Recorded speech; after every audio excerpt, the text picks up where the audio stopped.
In this video, I'll show you how to send your live location on Messenger in a very easy way. So let's get started. First, open the Messenger app on your phone. Now, go to the chat of the person you want to share your location with. Once the conversation is open, look at the bottom of the screen and tap on the small plus icon next to the message box. A menu will pop up with different options. From here, tap on Location. Now, if it asks for permission, go to Settings and allow location access like while using the app. After that, come back to Messenger.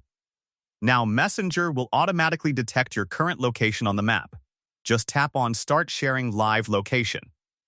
And that's it. Your live location will instantly be shared with that person in real time.